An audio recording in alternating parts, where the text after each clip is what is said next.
बिस्मिल्लाहिर्रहमानिर्रहीम। अवां ॾिसी रहिया आहियो सिंध न्यूज़ जी ख़सूसी ट्रांसमिशन ईद उल अज़हा जे हवाले सां त क़ुर्बानी कीअं कजे, कीअं वाजिबु आहे, कंहिंजे मथां कजे, केतिरो हिसो हुजे, उन हवाले सां असां सां गॾु अॼु जो महिमान आहे मौलवी ग़ुलाम क़ादिर भुरई साहब, जेको अलामा बि आहे, मुफ़्ती बि आहे। उन खां शरीयत जे हिसाब सां चंद सुवाल कंदासीं क़ुर्बानी जे बारे में। साईं, पहिरियों सुवाल त क़ुर्बानी जेका कजे थी ईद उल अज़हा ते, त उहा कंहिं ते वाजिबु आहे? नहमदुहु व नुसल्ली अला रसूलिल करीम, अम्मा बाद। पहिरियों त क़ुर्बानी जी फ़ज़ीलत हुज़ूर अनवर सल्लल्लाहु अलैहि वसल्लम जन फरमायो आहे, हदीस मुबारक में आहे, अयाम नहर में क़ुर्बानी करण खां वधीक ॿियो अफ़ज़ल अमल आहे कोन। पाण करीम सल्लल्लाहु अलैहि वसल्लम जन फरमायो, जेको मुसलमान क़ुर्बानी करे थो, जानवर खे ज़िबे करे थो, उनजो रतो ज़मीन ते किरण खां अॻु में अल्लाह वटि पहुचे थो। पाण करीम सल्लल्लाहु अलैहि वसल्लम जन हीअं बि फरमायो, हदीस मुबारक में आहे त क़ुर्बानी वारे जानवर जो वार, पशम, खुर इहे आमाल नामे में वज़न थींदा। बल्कि फरमाए मन वजद साअतन, जंहिं वटि गुंजाइश हुजे, ताक़त हुजे, क़ुर्बानी वाजिबु हुजे, फल ऐं युज़हिय, हुज़ूर जन फरमायो क़ुर्बानी करे। पर जे क़ुर्बानी उन ते वाजिबु आहे ऐं क़ुर्बानी नथो करे, हुज़ूर सल्लल्लाहु अलैहि वसल्लम उन जे लाइ सख़्तु फरमायो आहे त असांजे ईदगाह ते नमाज़ पढ़ण बि न अचे। क़ुर्बानी मुसलमान मुक़ीम साहिबु निसाब, जंहिं वटि 7.5 तोला सोन या 52 तोला चांदी या उन जी क़ीमत जेतिरी मिल्कियत हुजे, पंहिंजे हाजत असुली खां अलावा, हाजत असुली माना जीअं घर या घर जो ज़रूरी जेके सामान आहिनि, उन खां अलावा उन वटि एतिरो हुजे 52 तोला चांदी या उन जो क़ीमत जेतिरो हुजे, उन मुसलमान ते क़ुर्बानी करणु वाजिबु आहे। हुज़ूर सल्लल्लाहु अलैहि वसल्लम जन फरमायो आहे। सर, जंहिं ते क़ुर्बानी वाजिबु हुजे ऐं उहो न करे, त उन लाइ शरीयत जे बारे में छा हुकुम आहे? हुन लाइ मां तव्हांखे ॿुधायां, हदीस मुबारक में आहे, हुज़ूर सल्लल्लाहु अलैहि वसल्लम फरमायो आहे, जंहिं ते क़ुर्बानी वाजिबु नथो करे त असांजी ईदगाह ते न अचे। सही। उन वाजिबु जो तारिक़ आहे, वाजिबु अदा करणु तमामु ज़रूरी आहे।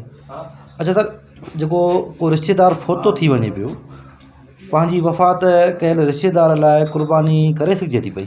बिल्कुलु, शरीयत में वफ़ात कयल रिश्तेदार जे लाइ सदको करण खां इन ॾींहंनि में क़ुर्बानी करण जो सवाबु वधीक आहे। हिकिड़ो पंहिंजे वफ़ात कयल जे लाइ सदको करे, उन खां वधीक फ़ुक़हा किराम लिखियो आहे त क़ुर्बानी करे, इन जो सवाबु उनखे वधीक मिलंदो ऐं उन मैयत खे फ़ाइदो वधीक थींदो। अच्छा सर, क़ुर्बानीअ में अक़ीक़ो जेको थींदो आहे, हिकिड़ो अक़ीक़ो हूअं बि थींदो आहे, पर जेकॾहिं क़ुर्बानीअ में को अक़ीक़ो जेको आहे सो जो हिसो रखी सघे थो? बिल्कुलु रखी सघे थो। अक़ीक़े जा अहकाम ऐं क़ुर्बानी जा अहकाम साॻिया आहिनि। अच्छा। क़ुर्बानी जे जानवर में पती जेकॾहिं अक़ीक़े जो रखे त क़ुर्बानी वारे जो क़ुर्बानी थी वेंदो, अक़ीक़े वारे जो अक़ीक़ो थींदो।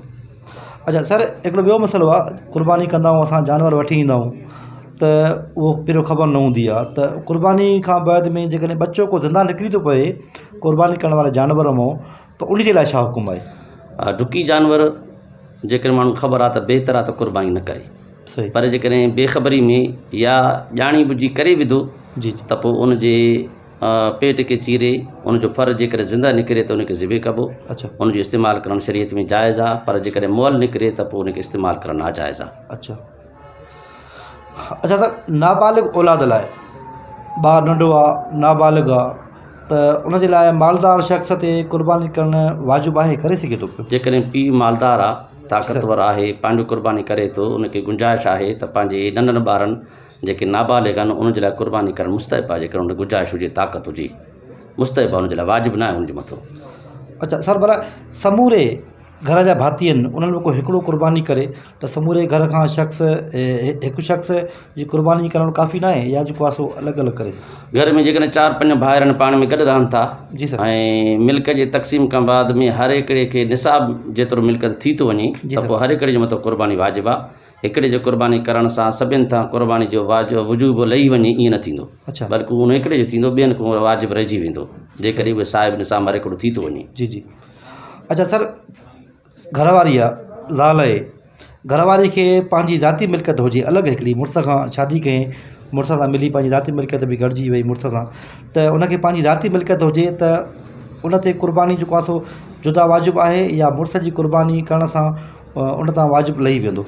घरवारी वटि एतिरो मिल्कियत साहिब निसाब जेके चइबो आहे शरीयत में 52 तोला या उनजी क़ीमत जेतिरो सोन अथसि या ॿियो कोई अहिड़ो हुन वटि मिल्कियत हुजे, जी सर। साहिब निसाब आहे त उनजे मथां क़ुर्बानी वाजिबु आहे। अलबत जेकर हुन वटि पैसा न आहिनि, पंहिंजे मुड़ुस खां वठी क़ुर्बानी करे त बि वुजूब लही वेंदो, जी सर। या उनजो मुड़ुसु उनजे तरफ़ां उनजी इजाज़त सां करे पोइ बि वुजूब लही वेंदो। बाक़ी साहिब निसाब जेकॾहिं आहे त उनजे मथां क़ुर्बानी शरीयत में वाजिबु आहे। ॿियो सर त क़ुर्बानी कहिड़नि जानवर जी क़ुर्बानी करे सघिजे थी पई? क़ुर्बानी शरीयत उमिरि जे मुहम्मद हिसाब सल्लल्लाहु अलैहि सां। वसल्लम में जीअं उठ आहे, जी सर। उहा 5 सालनि जो हुजे, ॻऊं में वग़ैरह उहो 2 सालनि जो हुजे, ॿकरी रिढ दुंब इहे साल जा हुजनि। जी सर। अलबत दुंबे जे लाइ लिखियो आहे त जेकर 6 महीननि जो साल जे बराबरि थी वञे त पोइ जाइज़ आहे। इन जो उमिरि बि इहो आहे, जानवर बि इहे क़ुर्बानी करणा आहिनि। सही। बाक़ी जीअं कुकुड़ आहे उनजी क़ुर्बानी न कबो, या हरण वग़ैरह उनजी क़ुर्बानी करणु जाइज़ न आहे। सही सर। या ॿिया अलावा जानवर जेके आहिनि साईं, जेके इहे शिकारी जीअं जानवर हूंदा आहिनि उनजी क़ुर्बानी न कबो। अच्छा सर, कोई जानवर जंहिंजो को पुछु कटियलु हुजे या कनु कटियलु हुजे त उन जानवर जी क़ुर्बानी करे सघिजे थी पई? पाण करीम सल्लल्लाहु अलैहि वसल्लम फरमायो, पंहिंजे क़ुर्बानी वारे जानवर खे सोचे सम्झी वठो, ऐबदार जानवर न हुजे, बल्कि पाण फरमायो समिनू ज़हायाकुम, क़ुर्बानी वारो जानवर जेको आहे थुल्हो मथारो वठो, बेऐब हुजे, छो त क़यामत जी पुलिस राति तव्हांजे मथां सुवारी बणिजे थो। तंहिं करे शरीयत मुहम्मद सल्लल्लाहु अलैहि वसल्लम में जेके ऐबदार जानवर आहिनि, जीअं पुछु कटियलु हुजे, कनु कटियलु हुजे, उनजे लाइ फ़ुक़हा लिखियो आहे त 3 हिसो या उनखे वधीक कटियलु आहे पुछु या कनु, त उनजो क़ुर्बानी जाइज़ न आहे। अलबत जेकॾहिं सिंग आहे, सिंग जे लाइ लिखियो आहे त जेकॾहिं पाड़ में पटियलु आहे त क़ुर्बानी जाइज़ न आहे, पर जेकॾहिं मथां उनजो खोल निकिरी वियो आहे, जेको गोल हूंदो आहे, उनजो क़ुर्बानी जाइज़ आहे। या अहिड़ी तरह सां अहिड़ो जानवर आहे जंहिंजो पैदाइशी तौरु सिंग न आहे, उनजो जाइज़ आहे। बाक़ी जंहिं जानवर जो पैदाइशी कनु कोन्हे या हिकु कनु कोन्हेसि या पुछु कोन्हेसि, उनजो क़ुर्बानी बि जाइज़ न आहे, छो त इहे ऐब आहिनि जानवर में। ऐबदार जानवर ऐब वारे जानवर खे क़ुर्बानी करणु जाइज़ न आहे। सही सर। अच्छा सर, खसी या सुंड कयल जानवर जी क़ुर्बानी करे सघिजे थी पई? जाइज़ आहे शरीयत में? खसी जानवर जो क़ुर्बानी जाइज़, बल्कि अञा बहितर आहे, छो त ऐब न आहे, उन में गोश्त वधीक न, उन में वधीक हूंदो आहे, थुल्हो मथारो हूंदो आहे, ऐं संड वारे जानवर जी बि क़ुर्बानी जाइज़ आहे, इहो ऐब न आहे। अच्छा सर, तकबीर तशरीफ़ कहिड़ी तारीख़ खां शुरू आहे ऐं कॾहिं ख़तमु थींदो? तकबीर तशरीक़ 9 तारीख़ जे सुबुह जी नमाज़ खां बाद में बा जमायत नमाज़ मुक़ीम शख़्स इमाम जे पोयों पढ़े थो, हिकु दफ़ो अल्लाहु अकबर ला इलाहा इल्लल्लाह अल्लाहु अकबर वलिल्लाहिल हम्द। 9 तारीख़ खां वठी 13 तारीख़ ताईं तक़रीबन 23 नमाज़ मुंहिंजे अंदाज़ में थींदा। हर नमाज़ फ़र्ज़ नमाज़ बा जमायत अदा करे, मुक़ीम हुजे, हिकु दफ़ो पढ़णु तकबीर तशरीक़ जो पढ़णु तमामु ज़रूरी आहे। अच्छा सर, असां क़ुर्बानी कंदा आहियूं सर, उनजो कचो हिसो जेको क़ुर्बानी कंदो आहे त उहो वरी पंहिंजे लाइ रखंदो आहे, को अलॻि करे त इहे पासे में, पर असुलु शरीयत जे हिसाब सां क़ुर्बानी जो गोश्त केतिरो पंहिंजो हिसो रखी सघे थो ऐं ग़रीबनि में विराए सघे थो पियो? उनजे लाइ फ़ुक़हा किराम लिखियो आहे त कम अज़ कम 3 हिसो ग़रीबनि में विराए, बाक़ी उनखे वधीक जेकॾहिं उन गुंजाइश आहे, ताक़त आहे, जेतिरो विराईंदो ओतिरो उनखे सवाबु मिलंदो। सही। उन लाइ शरीयत जे अंदरि इजाज़त आहे। अहिड़ी तरह सां ग़ैर मुस्लिम जेकॾहिं हुजे, ग़रीब मिसकीन, उनखे ॾियण बि जाइज़ आहे। अलबत फ़ुक़हा लिखियो आहे त हिन वक़्त में मुस्लमान ग़रीब तमामु घणा आहिनि, इन करे हक़ मुस्लमान जो बैत वारो उनजो वधीक आहे, बाक़ी ग़ैर मुस्लिम खे ॾींदो त बि जाइज़ आहे, मना न आहे शरीयत में। अच्छा त ग़ैर मुस्लिम खे जेकॾहिं ॾिजे उहो ग़रीब हुजे त जाइज़ आहे?